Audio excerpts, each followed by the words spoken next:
നിങ്ങളുടെ വ്യക്തിയുടെ inner true feelings എന്താണെന്നുള്ളതാണ്. ജെന്യുനായിട്ട് നിങ്ങളുടെ വ്യക്തി ഇപ്പോൾ എന്താണ് നിങ്ങളെക്കുറിച്ച് ഓർക്കുന്നത്, അവർ ഇപ്പോഴും നിങ്ങളെക്കുറിച്ച് ഓർക്കുന്നുണ്ടോ, അവരുടെ ഒരു കറണ്ട് സിറ്റുവേഷൻ ഇപ്പോൾ എന്താണ് എന്നുള്ളതൊക്കെയാണ് നമ്മളിന്ന് നോക്കാനായിട്ട് പോകുന്നത്. ഓക്കെ, ഇവിടെ ഒരു ഓവറോൾ വെച്ച് നോക്കുകയാണെങ്കിൽ പറയാൻ സാധിക്കുന്ന ഒരു കാര്യം എന്ന് പറയുന്നത്, നിങ്ങൾ കുറേ പേരെങ്കിലും ഇപ്പോൾ ഒരു പ്രോപ്പർ കമ്മ്യൂണിക്കേഷൻ ഇല്ലായ്മ ഇവിടെ കാണുന്നുണ്ട്. കുറച്ച് പേർക്കെങ്കിലും ഇപ്പോൾ റിലേഷൻഷിപ്പിലുണ്ടോ എന്ന് ചോദിച്ചാൽ കംപ്ലീറ്റ്ലി എന്താണ് ഭയങ്കരമായിട്ട് ഒരു ബ്രേക്കപ്പ് പറഞ്ഞിട്ട് പോവുക, അല്ലെങ്കിൽ ഒരു സെപ്പറേഷൻ വന്ന് പിണങ്ങി മാറുക ഒന്നും ചിലപ്പോൾ ചെയ്തിട്ടുണ്ടാവില്ല കുറച്ച് പേർക്കെങ്കിലും. പക്ഷെ റിലേഷൻഷിപ്പിലാണെന്ന് ചോദിച്ചാൽ അതെ, പക്ഷെ പഴയതുപോലെ ഒരു സ്ട്രെങ്ത് റിലേഷൻഷിപ്പിന് ഇല്ലെന്ന് നിങ്ങൾക്ക് തോന്നുന്നുണ്ട്. അല്ലെങ്കിൽ അവർ പല കാര്യത്തിനും ബിസി ആയിട്ടൊക്കെ നിങ്ങൾ കാണുന്നുണ്ടായിരിക്കാം. കൂടുതലും പേർക്കും ഇവിടെ ഒരു ഈ പ്രശ്നങ്ങളൊക്കെ വരാനുള്ള റീസൺ, അല്ലെങ്കിൽ ഈ ഒരു അകൽച്ച വരാനുള്ളതോ, അല്ലെങ്കിൽ പഴയതുപോലെ ഒരു സ്ട്രെങ്ത് നിങ്ങളുടെ റിലേഷൻഷിപ്പിന് വരാതിരിക്കാനുള്ള ഒരു കാരണം എന്ന് പറയുന്നത് നിങ്ങളുടെ വ്യക്തിയുടെ ഒരു ഫിനാൻഷ്യൽ ആയിട്ടുള്ള പ്രശ്നങ്ങളാണ്. അല്ലെങ്കിൽ അവർ ഫിനാൻഷ്യലി ഒരുപാട് ബുദ്ധിമുട്ടുന്ന ഒരു സമയമായിട്ടാണ് ഇവിടെ ഫീൽ ചെയ്യുന്നത്. ഒരുപക്ഷെ അവരുടെ കരിയറിലുള്ള പ്രശ്നമായിരിക്കാം, അല്ലെന്നുണ്ടെങ്കിൽ ഫിനാൻഷ്യലി ഒരുപാട് പ്രശ്നങ്ങൾ, അവരുടെ ഫാമിലിയിൽ ഒരുപാട് റെസ്പോൺസിബിലിറ്റീസ് ഉണ്ടായിരിക്കാം. സോ അതൊക്കെ ഏറ്റെടുത്ത് നടത്തേണ്ട ഒരു അവസ്ഥ, അല്ലെങ്കിൽ ഒരുപാട് കാര്യങ്ങളിൽ ഈ ഒരു വ്യക്തിക്ക് റെസ്പോൺസിബിലിറ്റി കൊടുക്കേണ്ടതായിട്ടുണ്ട്. അതിനൊക്കെ തന്നെ ഫിനാൻസ് ആവശ്യമായിട്ടുള്ളതും ഉണ്ട്. സോ അതുകൊണ്ട് തന്നെ ഫിനാൻഷ്യലി ഒരുപാട് വീക്കായിട്ടുള്ള ഒരു അവസ്ഥയാണ് ഈ വ്യക്തിക്ക് ഇപ്പോൾ ഉള്ളത്. ആ ഒരു കാര്യങ്ങളും ഒക്കെ തന്നെയായിട്ട് ഈ വ്യക്തിയുടെ മനസ്സിൽ നിങ്ങൾക്ക് കമ്മിറ്റ്മെന്റ് തരണമെന്നും ഒക്കെ തന്നെ ഇവരുടെ മനസ്സിലുണ്ട്. പക്ഷെ ഒന്നിനും സാധ്യമാവാത്ത ഒരു അവസ്ഥയാണ് കാണുന്നത്. ഒരു മണി റിലേറ്റഡ് ആയിട്ടുള്ള കാര്യങ്ങളാണ് ഇവിടെ കൂടുതൽ പേർക്കും ഒരു സെപ്പറേഷനുള്ള റീസൺ എന്ന് പറയുന്നത്. ചിലപ്പോൾ മാരീഡ് ആയിട്ടുള്ള വ്യക്തികളാണെന്നുണ്ടെങ്കിൽ നിങ്ങൾക്ക് എന്തെങ്കിലും ഡൗറി ഇഷ്യൂസ് അങ്ങനെ എന്തെങ്കിലുമൊക്കെ കാര്യങ്ങളാൽ ചിലപ്പോൾ തടസ്സങ്ങൾ വരുന്നുണ്ടായിരിക്കാം. അതുകൊണ്ടൊരു പ്രോപ്പർ കമ്മ്യൂണിക്കേഷൻ അല്ലെങ്കിൽ ഒരു സെപ്പറേഷൻ പോലെയൊക്കെ വന്നിട്ടുണ്ടായിരിക്കാം. എന്ത് തന്നെ ആണെങ്കിലും നിങ്ങളുടെ വ്യക്തി ഇപ്പോൾ ഒരു കൂടുതലും മണി ഫോക്കസ്ഡ് ആയിട്ട്, അല്ലെങ്കിൽ പണത്തിന് പ്രാധാന്യം കൊടുക്കുന്ന പോലെ, കാരണം അവരുടെ ലൈഫിൽ അത്രയധികമായിട്ടുള്ള പ്രശ്നങ്ങളുണ്ട്. അതിവിടെ ടോസ് വാട്സിൻ്റെ എനർജിയിൽ നിന്ന് മനസ്സിലാവുന്ന ഒരു കാര്യമാണ്. അവർക്ക് ഒരുപാട് കാര്യങ്ങൾ അവർ ജെനുവിൻ ആയിട്ടില്ലെങ്കിൽ അവർക്ക് അവരുടെ റിയാലിറ്റി പോലും മനസ്സിലാവാത്ത രീതിയിൽ അവർ കണ്ണ് കെട്ടി നടക്കേണ്ടി വരുന്ന ഒരു അവസ്ഥ പോലെ. കാരണം ഒരു കാര്യത്തിനും ഒരു ജെനുവിൻ ആയിട്ടുള്ള, അല്ലെങ്കിൽ അവർ ശരിക്കുള്ളൊരു റിയാലിറ്റി മനസ്സിലാക്കി അവർക്ക് തോന്നുന്ന രീതിയിൽ അവരുടെ മനസ്സ് പറയുന്ന, അവരുടെ ഇൻറ്റ്യൂഷൻസ് പറയുന്ന പോലെ ഡിസിഷൻ എടുക്കാൻ പോലും സാധിക്കാതെ വരുന്നുണ്ട്. ഒരു തേർഡ് പാർട്ടി സിറ്റുവേഷൻ ഉണ്ട്. അത് ഈ കൂടുതൽ പേർക്കും ഒരു ഫിനാൻസും കാര്യങ്ങളും ഒക്കെ ആയിട്ടാണ് ഇവിടെ മനസ്സിലാവുന്നത്. ഏതെങ്കിലും രീതിയിൽ ചിലപ്പോൾ ഫിനാൻഷ്യലി ഏതെങ്കിലും വ്യക്തിയെ വിശ്വസിച്ച് ഏതെങ്കിലും ബിസിനസ് കാര്യങ്ങളൊക്കെ ചിലപ്പോൾ ചെയ്ത് അങ്ങനെ ചിലപ്പോൾ എന്തെങ്കിലും രീതിയിലൊരു ബേർഡൻ അവർക്ക് ഏറ്റെടുക്കേണ്ടതായിട്ട് വന്നിട്ടുണ്ടാവാം. സോ അത്തരം കാര്യങ്ങളിലൊക്കെ തന്നെ എന്തായാലും ഒരു ടൈഡപ്പ് ആയിട്ടുള്ള ഒരു സിറ്റുവേഷനിലാണ് ഈ ഒരു വ്യക്തി എന്നുള്ളതാണ് ഇവിടെ മനസ്സിലാവുന്നത്.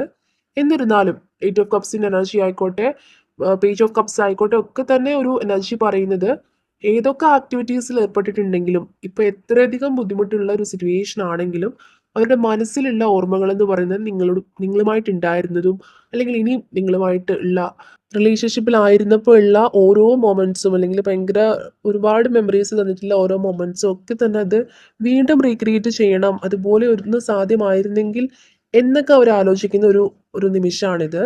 കൂടുതൽ പേർക്കും ഒരു കരിയർ അല്ലെങ്കിൽ ഫിനാൻസ്, ഒരു മണി മാറ്റർ ആണ് കൂടുതൽ പേർക്കും ഒരു തടസ്സമായിട്ട് നിങ്ങൾ റിലേഷൻഷിപ്പ് മുന്നോട്ട് കൊണ്ടുപോകുന്നതിൽ ഒരു തടസ്സം സൃഷ്ടിക്കുന്നത് എന്നാണ് ഇവിടെ മനസ്സിലാവുന്നത്. അതുപോലെ തന്നെ ഈ ഒരു വ്യക്തി ഭയങ്കര ഈഗോയിസ്റ്റിക് ആയിട്ടുള്ള, ഭയങ്കര ഈഗോ ഒക്കെ ഉള്ള തരത്തിലുള്ള വ്യക്തിയായിരിക്കാം. എന്തെങ്കിലും ഒരു കാര്യം ചിലപ്പോൾ അത് നിങ്ങളുടെ ഭാഗത്താണ്, അല്ലെങ്കിൽ നിങ്ങൾ പറയുന്നതിൽ ഒരുപാട് കാര്യങ്ങൾ, അല്ലെങ്കിൽ ഒരുപാട് ന്യായങ്ങൾ ഉണ്ടെന്ന് ഒരുപാട് നിങ്ങൾ പ്രൂവ് ചെയ്ത് പറഞ്ഞാൽ കൂടിയും പെട്ടെന്നൊന്നും തന്നെ അവർ സമ്മതിച്ചു തരുന്ന ഒരു ക്യാരക്ടർ ആയിരിക്കില്ല. അവരതിൽ പോലും ഒരു എതിർപ്പ് പ്രകടിപ്പിച്ച് അവർ പറയുന്നതാണ് കൂടുതലും ശരിയെന്ന് ധരിപ്പിക്കാനായിട്ടൊക്കെ ശ്രമിക്കുന്ന തരത്തിലുള്ള കുറച്ച് ഈഗോ ഒക്കെ ഉള്ള അത്തരത്തിലുള്ള ഒരു നേച്ചർ ആയിരിക്കാം കുറച്ച് പേർക്കെങ്കിലും. അതായത് അവർ പറയുന്നതാണ് ശരി എന്നുള്ള ഒരു കാര്യം ചിലപ്പോൾ ഒരുപാട് തവണ നിങ്ങൾ പറഞ്ഞു കഴിയുമ്പോഴായിരിക്കണം, തുടക്കത്തിൽ അവർക്ക് ചിലപ്പോൾ അത് ശരിയാണെന്ന് തോന്നിയാൽ കൂടിയും അവർക്കത് സമ്മതിച്ച് തരാനായിട്ടൊരു ബുദ്ധിമുട്ടുള്ളത് പോലെ അവർ പറയുന്നതാണ് കുറച്ചുകൂടി ബെറ്റർ ആയിട്ടുള്ള ഒരു ഡിസിഷൻ എടുക്കുന്ന കാര്യം ആയിക്കോട്ടെ ഒക്കെ തന്നെ. ഇൻ കേസ് നിങ്ങൾ പറയുന്നതിലാണ് കംപ്ലീറ്റ് ആയിട്ട് ഒരു ശരിയുള്ളതെന്ന് പറഞ്ഞാലും അത് അംഗീകരിച്ചു കൊടുക്കാനായിട്ട്, അല്ലെങ്കിൽ അംഗീകരിച്ച് തരാനായിട്ട് ഒരു മടിയുള്ളത് പോലെയുള്ള നേച്ചർ ആയിരിക്കാം കുറച്ച് പേർക്കെങ്കിലും. അതുപോലെ തന്നെ നിങ്ങളുടെ ലൈഫ് ആയിക്കോട്ടെ, നിങ്ങളുടെ ലൈഫിൽ ഉണ്ടാകുന്ന ഡേ ടു ഡേ അപ്ഡേറ്റ്സ് ഒക്കെ ആയിക്കോട്ടെ, നിങ്ങൾ എപ്പോഴും ഷെയർ ചെയ്യുന്നത് ഈ ഒരു വ്യക്തിയോടായിരുന്നിരിക്കാം. പക്ഷേ ഈ ഒരു വ്യക്തി ആയിക്കോട്ടെ പല കാര്യങ്ങളും ഹൈഡ് ചെയ്ത് പിടിച്ച് സംസാരിക്കുന്ന പോലെ നിങ്ങൾക്ക് ഫീൽ ചെയ്യുന്നുണ്ടായിരിക്കാം. പല കാര്യത്തിനും ഒരു ക്ലാരിറ്റി ചോദിക്കുമ്പോൾ അത്ര ക്ലിയർ ആയിട്ടൊന്നും തന്നെ പറയുന്നുണ്ടാവില്ല. പലപ്പോഴും ഇപ്പോഴും നിങ്ങൾ ഒരുപാട് നാളായിട്ടും റിലേഷൻഷിപ്പിലുള്ളവരാണെങ്കിലും ചില കാര്യങ്ങൾക്കൊന്നും തന്നെ ഇപ്പോഴും നിങ്ങൾക്ക് ക്ലാരിറ്റി കിട്ടാതെ ഇരിക്കുന്ന പോലെ. അതായത് കുറച്ച് പേർക്കെങ്കിലും അവരുമായിട്ട് ചിലപ്പോൾ പറയുമ്പം ഇത്ര വർഷത്തെ അല്ലെങ്കിൽ റിലേഷൻഷിപ്പാണ് എന്ന് പറഞ്ഞാൽ കൂടിയും ചില കാര്യങ്ങൾ നിങ്ങൾ അവരെക്കുറിച്ച് ഓർക്കുമ്പോൾ അവരുടെ കാര്യങ്ങൾ പല കാര്യങ്ങൾക്കും നിങ്ങൾക്കൊരു ക്ലാരിറ്റി കിട്ടാത്ത പോലെ നിങ്ങൾക്ക് ഫീൽ ചെയ്യുന്നുണ്ടായിരിക്കാം. കാരണം ഭയങ്കരമായിട്ട് എക്സ്പ്ലെയിൻ ചെയ്ത് സംസാരിക്കാത്ത അത്തരം ഒരു ക്യാരക്ടർ ആയിരിക്കാം. പക്ഷെ നിങ്ങളുടെ കാര്യങ്ങളായിക്കോട്ടെ ഒക്കെ തന്നെ അവർക്ക് എപ്പോഴും അറിയാനും അല്ലെങ്കിൽ കൂടുതലും അവർ ചോദിക്കും. വ്യക്തതയോട് കൂടി ചോദിക്കുമ്പോൾ നിങ്ങളത് പറയുകയും ചെയ്യുന്നുണ്ട്. സോ അതുകൊണ്ട് തന്നെ നിങ്ങളുടെ കാര്യങ്ങളൊക്കെ തന്നെ അവർക്ക് അറിയാനുള്ള ഭയങ്കര ക്യൂരിയോസിറ്റിയും അറിയുന്നതുമൊക്കെ ഉണ്ട്. പക്ഷെ അവരുടെ കാര്യങ്ങളായിക്കോട്ടെ അവർ ഒരുപാട് ക്ലാരിഫൈ ചെയ്ത് സംസാരിക്കാത്ത ഒരു നേച്ചർ ആയിരിക്കാം. ഒരു പാസ്റ്റ് എനർജിയാണ്. പക്ഷേ ഈ ഒരു സമയത്ത് അവരത് ചേഞ്ച് ചെയ്യണമെന്ന് ആഗ്രഹിക്കുന്നുണ്ട്. സോ അവർ റിയലൈസ് ചെയ്യുന്നുണ്ടായിരിക്കാം അവരിൽ ഒരു മാറ്റം വരുത്തണം എന്നൊക്കെ തന്നെ. കാരണം അവർ ഒരുപാട് ചിലപ്പോൾ നിങ്ങളെ ഒരുപാട് കൺട്രോൾ ചെയ്തിട്ടുണ്ടായിരിക്കാം. പലപ്പോഴും നിങ്ങളൊരു ടോക്സിക് ആയിട്ടുള്ള റിലേഷൻഷിപ്പ് ആണോ എന്ന് പോലും നിങ്ങൾക്ക് തോന്നിയിട്ടുണ്ടായിരിക്കാം. അതുപോലെ അവർ ചിലപ്പോൾ നിങ്ങളെ കൺട്രോൾ ചെയ്തിട്ടുണ്ടായിരിക്കാം. നിങ്ങളോട് അതായത് അവർ പറയുന്നതാണ് ശരി, അവർ പറയുന്നത് ചെയ്യണം എന്നുള്ള രീതിയിൽ അവർക്ക് വേണ്ടി നിങ്ങൾ നടക്കുന്ന പോലെ അല്ലെങ്കിൽ കൂടുതൽ കാര്യങ്ങളും റിലേഷൻഷിപ്പിൽ ഒരുപോലെ ഒരു വാല്യൂ രണ്ടു പേർക്ക് ഉണ്ടെന്നുണ്ടെങ്കിലും കൂടുതലും അവർ പറയുന്ന സമയത്ത് അല്ലെങ്കിൽ കോൾ ചെയ്യാനോ അല്ലെങ്കിൽ അവരുടെ ഒരു പ്രയോറിറ്റിയാണ് കൂടുതലായിട്ട് അവർ ചിന്തിച്ചിട്ടുള്ളത്. അവരുടെ കാര്യങ്ങൾക്കാണ് അവർ കൂടുതലും അവരുടെ കാര്യത്തിനാണ് അവർ കൂടുതലും മുൻഗണന കൊടുത്തിട്ടുള്ളത്. അല്ലെങ്കിൽ അവർ പറയുന്നതൊക്കെ തന്നെ ശരിയാണ് എന്ന് വിചാരിക്കുന്ന തരത്തിലുള്ള അത്തരം കുറേ നേച്ചറായിട്ടുള്ള അങ്ങനത്തെ ഒരു സ്വഭാവ രീതിയാണ് കുറച്ച് പേർക്കെങ്കിലും ഇവിടെ അങ്ങനെയാണ് ഫീൽ ചെയ്യുന്നത്. പക്ഷേ ഈ ഒരു സമയത്ത് അവർക്കൊരു മാറ്റം വരുന്നുണ്ട്. അല്ലെങ്കിൽ അവർ തന്നെ മാറാനായിട്ട് അവർ ശ്രമിക്കുന്നുണ്ട്. കാരണം അവരിപ്പോൾ ഒരുപാട് തിരിച്ചറിയുന്നുണ്ട്. ഫിനാൻഷ്യലുള്ള കാര്യമായിക്കോട്ടെ, കരിയറിലുള്ള കാര്യമായിക്കോട്ടെ, അല്ലെങ്കിൽ ഒരു വ്യക്തികളായിക്കോട്ടെ ഒക്കെ തന്നെ നിങ്ങൾ ചിലപ്പോൾ ഒരു ഓവർ കമ്മിറ്റ്മെന്റ് പല ഒരു വ്യക്തികൾക്ക് കൊടുക്കുമ്പോഴായിക്കോട്ടെ ഒക്കെ തന്നെ നിങ്ങൾ ചിലപ്പോൾ ഒരുപാട് ഗൈഡ് ചെയ്തിട്ടുണ്ടായിരിക്കാം. അല്ലെങ്കിൽ നിങ്ങൾ അല്ലെങ്കിൽ അവരുടെ ചിലപ്പോൾ ചില ഫ്രണ്ട്സുമായിട്ട് കൂടുതലായിട്ടൊരു കണക്ഷൻ വരുമ്പോഴൊക്കെ തന്നെ ചിലപ്പോൾ നിങ്ങൾക്ക് ആ ഒരു വ്യക്തിയുടെ ശരിയായിട്ടുള്ള ഒരു ക്യാരക്ടർ അറിയാം. അല്ലെങ്കിൽ പല രീതിയിൽ നിങ്ങൾ അവരെ ഒരുപാട് കാര്യത്തിലൊക്കെ തന്നെ അങ്ങനെ അല്ല, കുറച്ചുകൂടെ ശ്രദ്ധിക്കണം എന്നൊക്കെയുള്ള രീതിയിൽ ഫിനാൻസിൻ്റെ കാര്യമായിക്കോട്ടെ കരിയറിലായിക്കോട്ടെ ഒക്കെ തന്നെ നിങ്ങൾ പറയുന്നുണ്ടായിരിക്കാം. പക്ഷെ അപ്പോഴും നിങ്ങളുടെ വാക്കിനൊന്നും തന്നെ ഒരു വാല്യൂ ആ ഒരു വ്യക്തി തന്നിട്ടില്ല എന്നുള്ളതാണ്.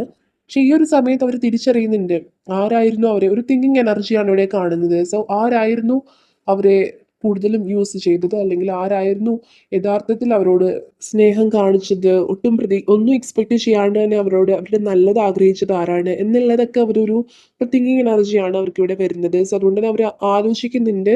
അതുപോലെ തന്നെ സിക്സ് ഓഫ് വാണ്ട്സിന്റെ എനർജി നോക്കുകയാണെങ്കിൽ തന്നെയും അവർ ഈ ഒരു സമയത്ത് ഒരുപാട് ആഗ്രഹിക്കുന്നതും നിങ്ങൾ കൂടെ ഉണ്ടാവാനായിട്ടാണ്. അല്ലെങ്കിൽ നിങ്ങൾ കൂടെ ഉണ്ടാവണം എന്ന് അവർ അതിയായിട്ട് ആഗ്രഹിക്കുന്ന ഒരു സമയമാണ്. കാരണം അവരിപ്പോൾ ഒരു ടൈഡപ്പ് ആയിട്ടുള്ളൊരു സിറ്റുവേഷനിലായിരിക്കാം. ഇപ്പോൾ ഈ ഒരു സമയത്ത് അവർ ഒരുപാട് കാര്യങ്ങളിൽ ചെന്ന് ചാടി അബദ്ധങ്ങളിലൊക്കെ ചെന്ന് ചാടിയിട്ട് ഫിനാൻഷ്യലി ആയിക്കോട്ടെ അല്ലെങ്കിൽ കരിയറിലായിക്കോട്ടെ അതിലൊക്കെ തന്നെ ഫോക്കസ് ചെയ്യാൻ വേണ്ടി അല്ലെങ്കിൽ കൂടുതലും പണത്തിന് ഒരു വാല്യൂ കൊടുത്തു പോയിട്ടുണ്ട് കൂടുതൽ പേരും.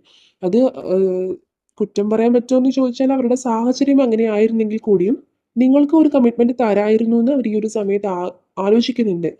അതായത് നിങ്ങൾക്ക് വേണ്ടിയിട്ട് അല്ലെങ്കിൽ ആ ഒരു കാര്യത്തിന് വേണ്ടിയിട്ട് നിങ്ങളുടെ കാര്യങ്ങളൊക്കെ തന്നെ പോസ്റ്റ്പോണ്ട് ചെയ്ത് വെക്കുകയാണ് ഈ ഒരു വ്യക്തി ചെയ്തത്.